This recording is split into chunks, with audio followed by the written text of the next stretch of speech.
ఆయన రాజకీయాల్లో లేరు. 2 సార్లు ఎంపీగా చేసినా విభజన తర్వాత రిటైర్మెంట్ ప్రకటించారు. ఇప్పుడు అడిగినా తాను రాజకీయాల్లో లేననే చెబుతారు. అయినా సరే మీడియాకు, రాజకీయాల్లో రాణించే వారికి ఆయన అంతరాత్మలా తయారయ్యారు. సలహాలు కావాలంటే ఠక్కున గుర్తుకొచ్చే పేరు కూడా అదే. ఆయనే రాజమండ్రి మాజీ ఎంపీ ఉండవల్లి అరుణ్కుమార్. చాలామంది ఆప్యాయంగా ఆయన్ను పంతులు గారు అని కూడా పిలుస్తారు.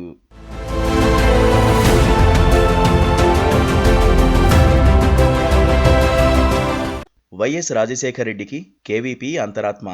అది అందరికీ తెలిసిన విషయం. ప్రత్యేకంగా చెప్పాల్సిన అంశం కూడా కాకపోవచ్చు. అలాంటి అంతరాత్మ ఇప్పుడు షర్మిల వైపున ఉన్నారు.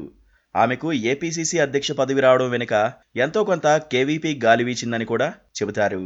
షర్మిల బాధ్యతలు చేపట్టేందుకు ముందు రోజున ఇడుపులపాయకు వెళ్తుంటే ఆమెతో పాటు అక్కడికి చేరుకున్న వృద్ధతరం నేతల్లో కేవీపీ కూడా ఒకరు. ఇంత జరిగినా ఇప్పుడు షర్మిలకు కేవీపీ అంతరాత్మేనని చెప్పడానికి వీల్లేని పరిస్థితి ఏర్పడింది. ఎందుకంటే వైఎస్ చనిపోయిన తర్వాత జగన్ ఆయన్ను దగ్గరకు రానివ్వలేదు. జగన్ కుటుంబం కూడా కేవీపీని పెద్దగా పట్టించుకున్న దాఖలాలు కనిపించలేదు. ఇప్పుడు అవసరార్థం షర్మిల మాట్లాడినా గుంపులో తిప్పుకున్న కేవీపీపై ఆమె పూర్తిగా డిపెండ్ అవుతారన్న విశ్వాసము లేదు. మరి అసలు అంతరాత్మ ఎవరు అన్న ప్రశ్న ఇప్పుడు కాంగ్రెస్ వర్గాల్లోనే కాకుండా రాజకీయ వర్గాల్లోనూ వినిపిస్తోంది. ఈ క్రమంలోనే ఉండవల్లి అరుణ్కుమార్ను ప్రత్యేకంగా రాజమండ్రి వెళ్లి షర్మిల భేటీ కావడం కూడా ఆ దిశగానే చూడాల్సుంటుంది. ఉండవల్లి రాజకీయాల నుంచి తప్పుకుని ఉండొచ్చు. ఆయనకు మంచి స్టేట్స్మెన్ అన్న పేరు మాత్రం ఉంది. న్యాయకోవిదుడైన ఉండవల్లి అవసరమైనప్పుడు లీగల్ అంశాల్లో అడిగిన వారికి సలహాలిస్తూ ఉంటారు. కేసులు వేస్తూ సాగదీయడంలో ఆయన దిట్ట. పైగా రాజకీయ అంశాలపై సరైన డైరెక్షన్ ఇస్తారని కూడా ఉండవల్లికి మంచి పేరుంది. దాన్ని వాడుకోవాలనే తపనతోనే షర్మిల ఆయన వైపు ఒక లుక్కేశారని కూడా చెబుతున్నారు.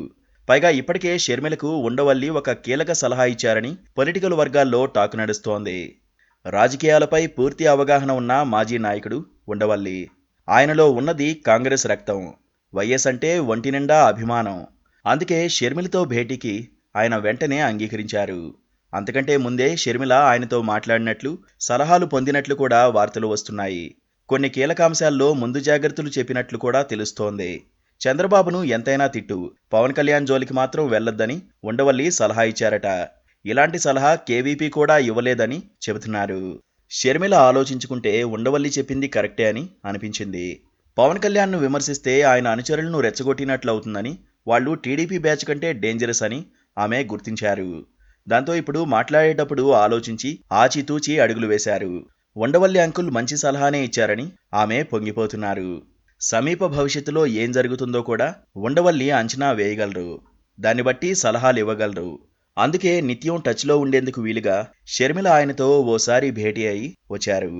పరిస్థితులను అర్థం చేసుకుని ఉండవల్లి రాజకీయాలకు దూరం జరిగి ఉండొచ్చు. విజయంపై నమ్మకం లేక ఇంటికి పరిమితమై ఉండొచ్చు. కాంగ్రెస్ పుంజుకుంటుందన్న విశ్వాసం కలిగితే మళ్లీ వెనక్కి వచ్చే అవకాశాలు లేకపోలేదు. ఆయన ట్రాక్ రికార్డుకు, తెలివితేటలకు ఎవరికైనా రాజగురువుగా ఉండొచ్చు కదా. అంతకంటే కావాల్సిందేముంటుంది?